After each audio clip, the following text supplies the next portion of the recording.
अन्नदाता, पग पग पर है संग तुम्हारे अन्नदाता। लहू किसानों का बन के पसीना सींचता है धरती का सीना। मेहनत का तेरी हक दिलवाने, नई तकनीक नई खोज बताने। पशुधन को गुणवान बनाना, पौध सुरक्षा को सिखलाना, खेती के सब गुर समझाने, भारत का सरताज बनाने। आठों पहर है संग तुम्हारे अन्नदाता, अन्नदाता। नमस्कार, मैं हूं आपके साथ निदा अहमद। आप सभी दर्शकों का अन्नदाता कार्यक्रम में स्वागत करती हूं। हर रोज की तरह कार्यक्रम में लेकर आई हूं खेती बाड़ी से जुड़ी हुई बहुत सी लाभकारी जानकारियां। तो चलिए सबसे पहले देखते हैं क्या है विशेष आज के कार्यक्रम में। नए फल बागों में सब्जियों की खेती करके ले सकते हैं शुरुआती वर्षों में आए।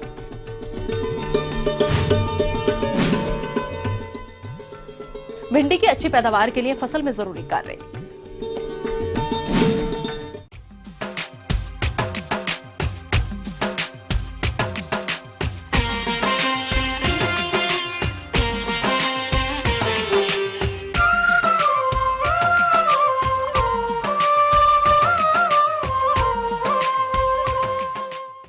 हमारे राज्य के बहुत से किसानों का रुझान फलों की बागवानी की तरफ बढ़ रहा है, लेकिन इन फल बागों को लगाने पर किसानों को 3-4 साल बाद आय मिलना शुरू होता है। ऐसे में यदि आप इन फल बागों में शुरू के सालों में ही कुछ सब्जी वाली फलों की खेती कर लेते हैं तो आपको इन फल बागों से शुरू के वर्षों में ही एक अतिरिक्त आय प्राप्त हो सकती है। तो आप नए फल बागों में कौन कौन सी सब्जी वाली फसलों की खेती करें, इस बारे में सुझाव दे रहे हैं एक विशेषज्ञ अर्जुन कश्यप। आज हमारे बीच चर्चा का विषय है अंतर सस्यन।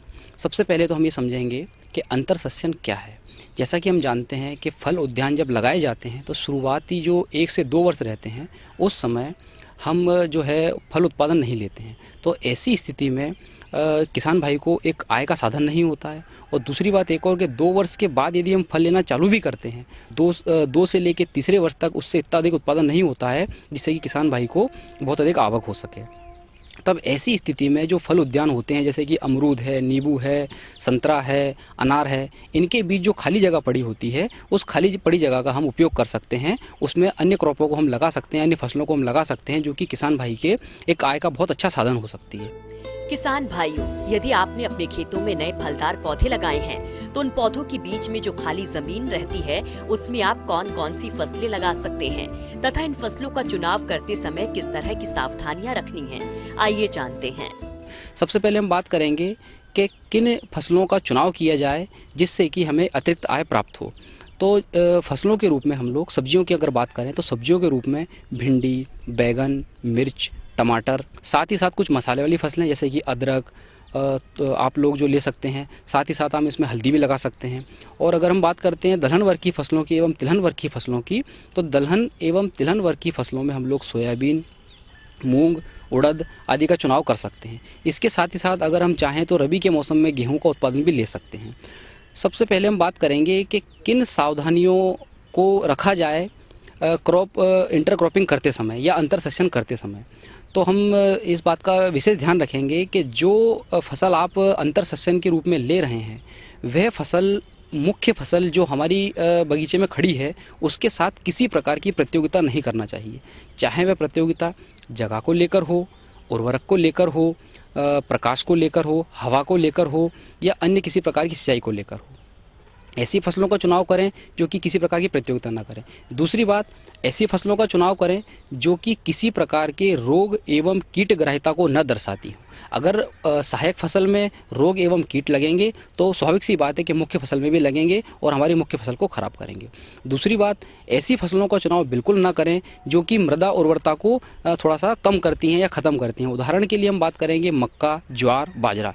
इन फसलों को हम एग्जॉस्टिव क्रॉप वैज्ञानिक भाषा में कहते हैं। मतलब ये फसलें मृदा उर्वरता को एकाएक कम कर देती हैं जिससे कि मुख्य फसल के उत्पादन पे काफ़ी गहरा प्रभाव पड़ता है। और इसके अलावा कुछ और चीज़ों का भी मतलब इसे ध्यान रखना है, जैसे कि बहुत अधिक सिंचाई चाहने वाली या बहुत अधिक स्पेस या जगह चाहने वाली फसलों का आप चुनाव ना करें, या जो फसलें हाइट में बहुत अधिक ऊंची चली जाती हैं जैसे कि ज्वार, बाजरा, मक्का आदि का चुनाव ना करें। साथ ही साथ हम बात करेंगे कि आप इस जो है इंटरक्रॉपिंग के लिए आप जो है सर्द ऋतु, वर्षा ऋतु और ग्रीष्म ऋतु, तीनों ऋतुओं में आप किसी प्रकार की फसल लगा सकते हैं। फसल की जो है वो ड्यूरेशन, जिसे अपन अवधि कहते हैं, वो अवधि बहुत कम होना चाहिए, जल्दी पककर जल्दी खत्म हो जाना चाहिए। अभी आपने बागों के अंदर लगाई जाने वाली फसलों के बारे में जाना।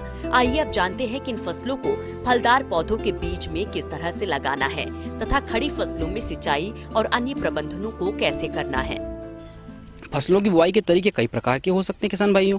जैसे कि हम बात करते हैं कि आप फसलों को कूड़ में भी लगा सकते हैं, जैसे कि आलू को आप चाहें तो कूड़ में लगा सकते हैं, और मिर्च को आप कूड़ में लगा सकते हैं, बैगन को आप कूड़ में लगा सकते हैं। साथ ही साथ अगर आप चाहें तो इन फसलों को एक चौड़ी क्यारी बनाकर भी आप जो है वो दो मुख्य फसल के कतारों के बीच में लगा सकते हैं, जिसकी सिंचाई करना बहुत आसान है।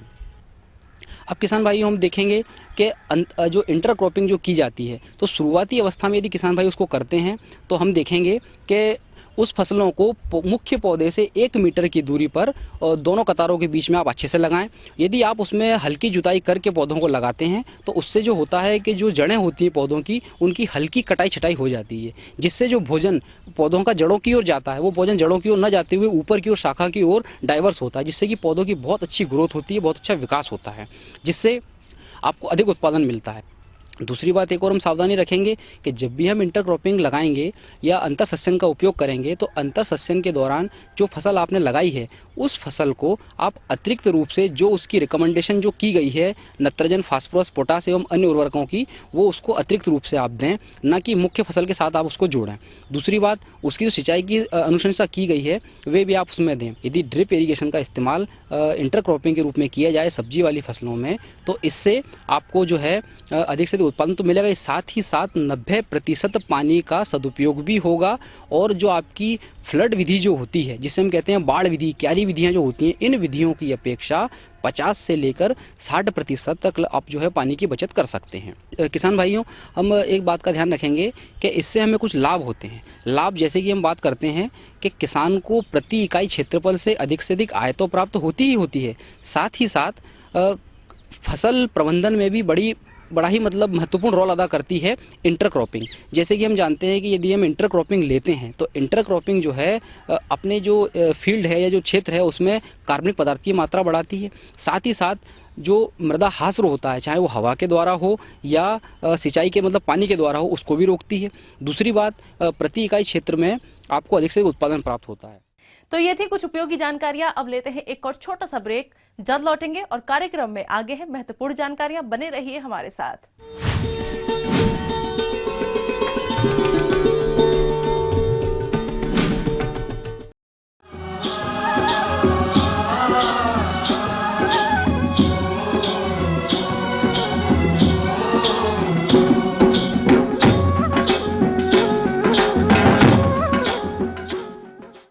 ब्रेक के बाद आप सभी दर्शकों का अन्नदाता में स्वागत है। चलिए अब रुक करते हैं अगली कड़ी की ओर।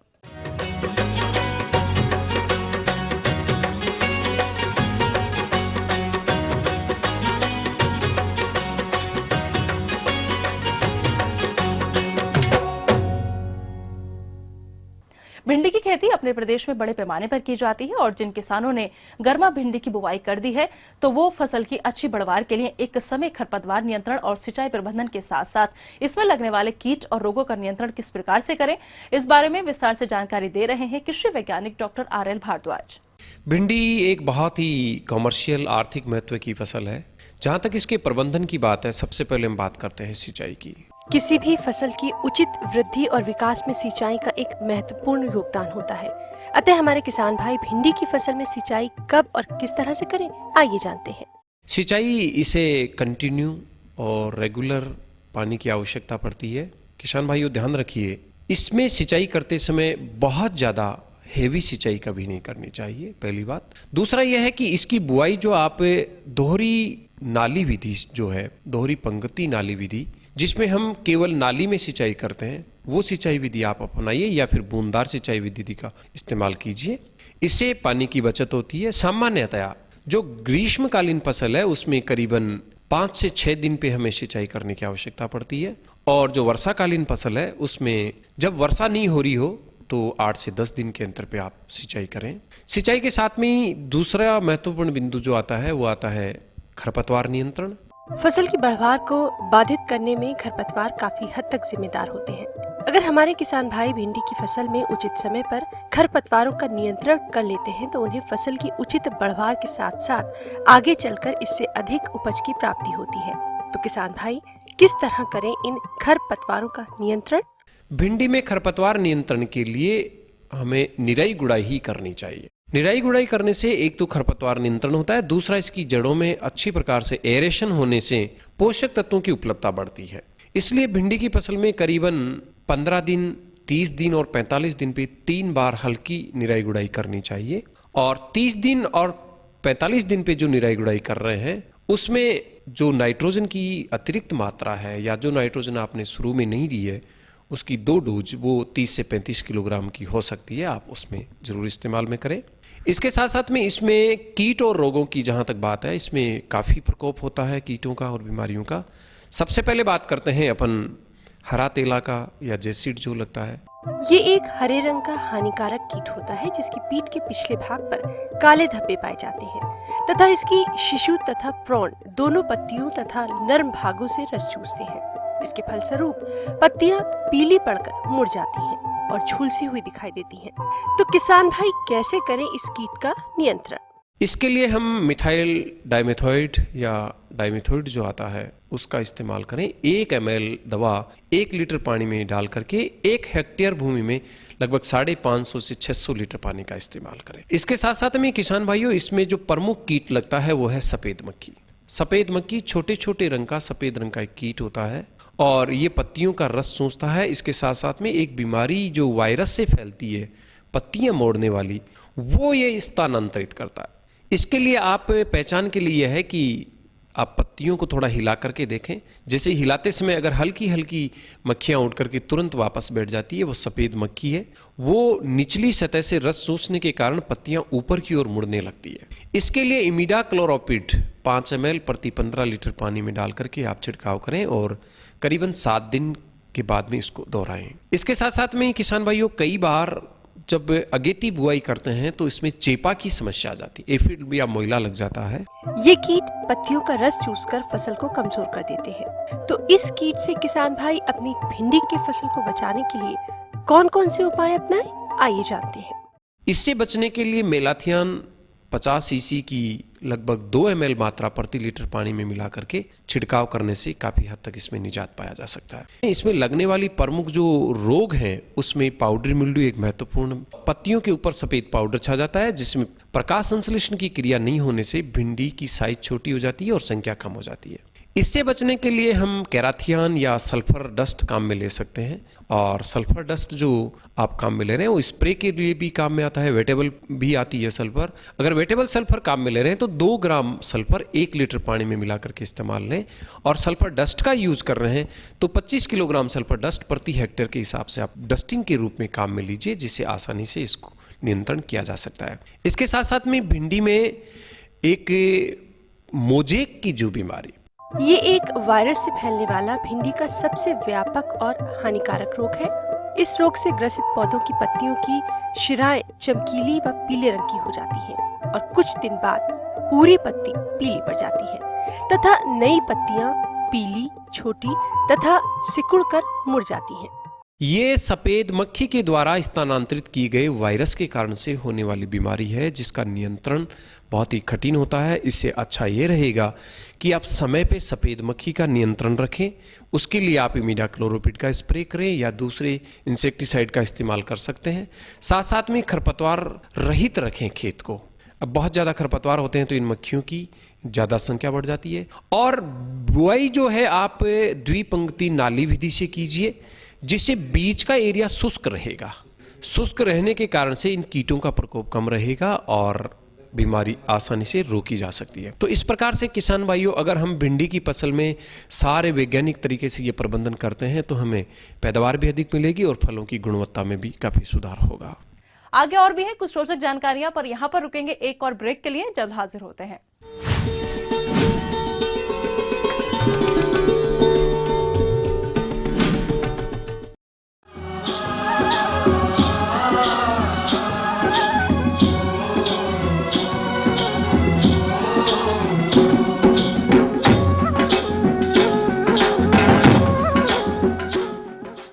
ब्रेक के बाद एक बार फिर से आप सभी दर्शकों का अन्नदाता कार्यक्रम में स्वागत है। बढ़ते हैं अगली प्रस्तुति की ओर।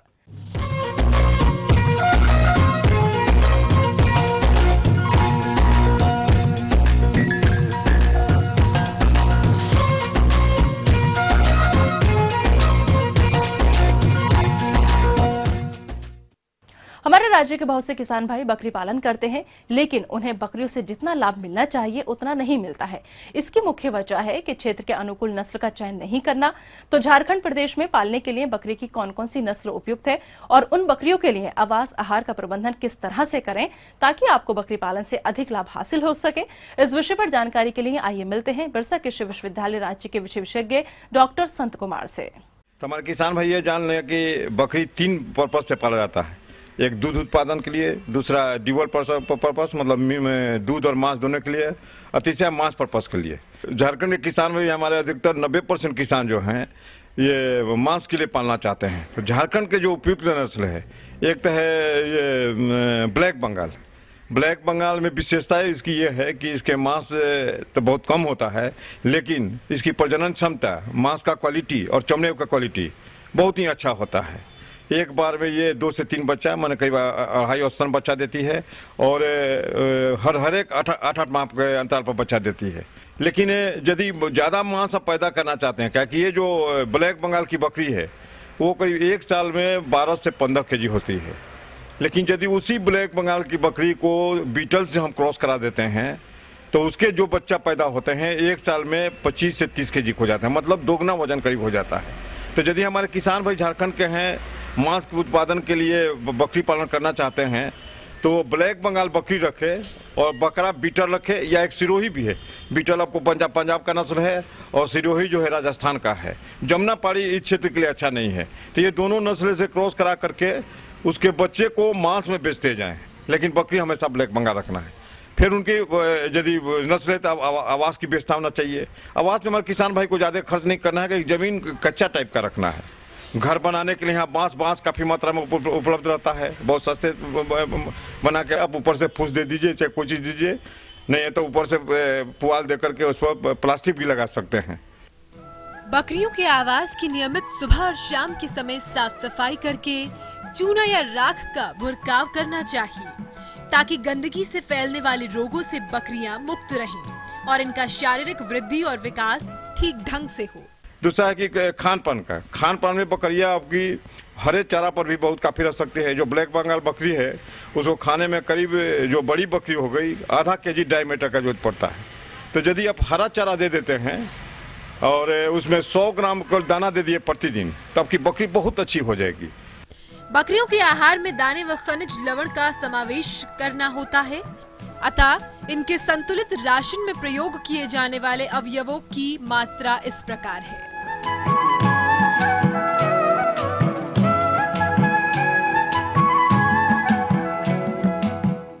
और चारा में हरा चारा कोई भी चीज़ सकते हैं, ऑर्डिनरी घास है उसको दे सकते हैं, पत्ता है, कटहल का पत्ता है, अमरूद का पत्ता है, जो भी पत्ता है, गोभी का पत्ता है, उससे खिला करके आप अपना बकरियों को खान पान से बहुत कम परिस्थिति में कर सकते हैं। तो इसलिए कम पैसा खर्च कर करके काफ़ी उत्पादन कर सकते हैं। फिर चौथी बात है कि उनको बीमारियों से रोकथाम करना है। बकरी में एक बीमारी जो है PPR, इसका लक्षण ये है कि उसको बुखार बहुत तेज हो जाता है, मुंह में घाव हो जाता है, पखाना बहुत पतला होने लगेगा और उसमें बहुत बदबू होगा और 3-4 दिन के बाद बकरियां मर जाएगी। और जो बीमार हो जाएगी समझिए कि 70-80% बकरियां मर जाएगी। इसे जो भी बकरी पालन कर रहे हैं ये PPR का टीका अवश्य लगा दें। और ये PPR का टीका हम लोग जो बच्चे शुरू से लगाते हैं तो 3 माह की उम्र में चमड़े में 1 ml लगा देते हैं। और यदि अभी मान लीजिए आपके पास बकरी है, टीका नहीं लगा हुए हैं, तो अभी भी लगा सकते हैं, लेकिन आप डेट नोट कर लीजिए। एक बार लगाने के बाद फिर उसको 3 साल के बाद लगाना है। एक बीमारी होता है इन लोग को अफरा, टिम्पेनी हो जाता है, पेट फूल जाता है और एकदम तुरंत बकरी मर जाती है। तो यदि कभी इस तरह का सिम्टम मिले, इसका कारण ये है कि कभी हरा घास ज़्यादा खा लिया, उसके चलते हो जाता है। तो उसमें किसानों को यदि माने कि उसको अफरा बीमारी हो गया, बहुत फूल गया, तो उसमें से सिरिंज का जो मोटा नीडल है करके गैस निकाल दीजिए कि आपकी बकरियां बच जाएगी। और उसके लिए दवा भी है, जिससे टिम्पोल है या ब्लोट है, दवा दे सकते हैं। कुछ भी नहीं है तो घर में जो तीसी का तेल है, थोड़ा सा हींग मिला करके उसको डाल देंगे तो उससे भी आपको बकरिया ये हो जाएगी। या पशु चिकित्सक से आप राय ले लें। तो बाकी ये सब सावधानी करते रहेंगे तो हमारे किसान भाई बहुत कम लागत पर बकरी पालन से अच्छा आमदनी प्राप्त कर सकते हैं।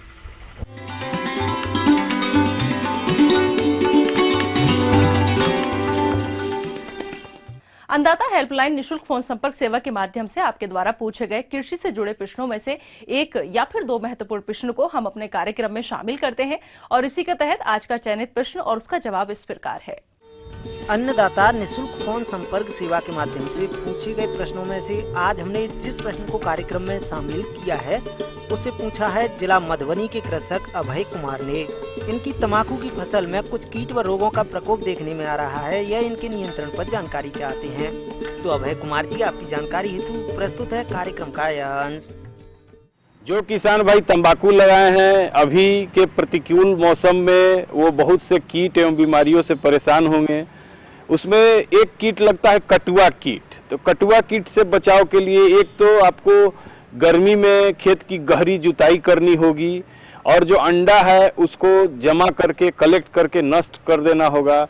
इसके अलावा एक दवा है बेसिलस थुरिंजेंसिस, उसका 1 ग्राम प्रति लीटर पानी में घोल बनाकर फसल पर छिड़काव करेंगे। इसके अलावा तंबाकू में गलका रोग होता है जिसके लिए कॉपर ऑक्सीक्लोराइड 50% WP, इसकी 3 ग्राम मात्रा प्रति लीटर पानी में घोल बना करके छिड़काव करने से इस रोग के प्रति ये सुरक्षित रहेंगे। इसके अलावा तंबाकू में कोढ़िया रोग, किकुड़ी रोग ये भी बहुत होता है।